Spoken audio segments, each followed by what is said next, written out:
4 आदमी oxygen factory में काम करने वाले कानपुर के आए, कहने डॉक्टर साहब 3 जहाज बॉर्डर पर गिरा दिया गया, लड़ाई लग जाएगी, बिजली नहीं मिलेगी, कार्यक्रम कैसे होगा। हमने जहाज बॉर्डर पर गिरा है, अगर दिल्ली में गिरा होता तो भी हमारी बिजली नहीं जाती और कार्यक्रम निर्विघ्न होता। इतने में एक बच्चा दौड़े आया कि गुरु महाराज मंच से उतरे और उतर के झंडा फहराने गए। झंडा की रस्सी को ऐसे पकड़ा, कहा बच्चा मैं ये झंडा फहराने आया था, लेकिन मेरा ये झंडा बंधा हुआ जाएगा। मैं कानपुर में जब समापन होगा तब ये बताऊंगा कि मैंने दिल्ली में झंडा क्यों नहीं फहराया। अब तुम लोग सत्संग सुनो।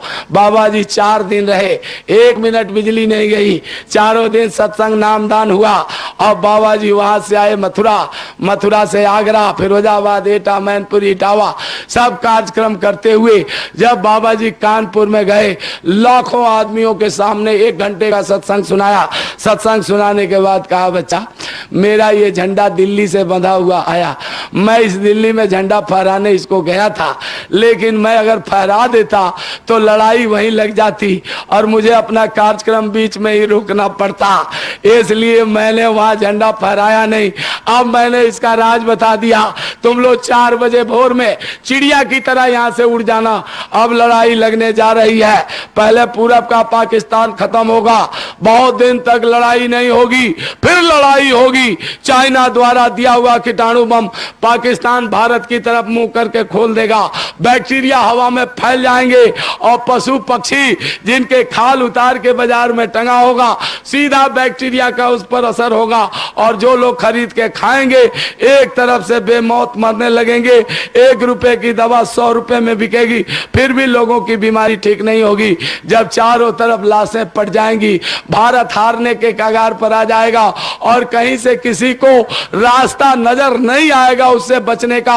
उस समय पहचान लो इस फकीर को।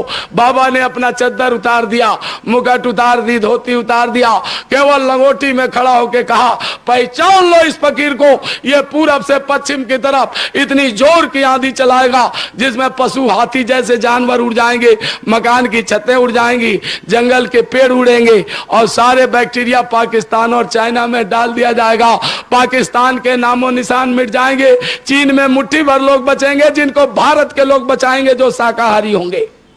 इसलिए बाबा जी का कहना शाकाहारी रहना, वही बचेगा जो उनका मानेगा कहना। ध्यान से सुन लो अच्छी तरह से।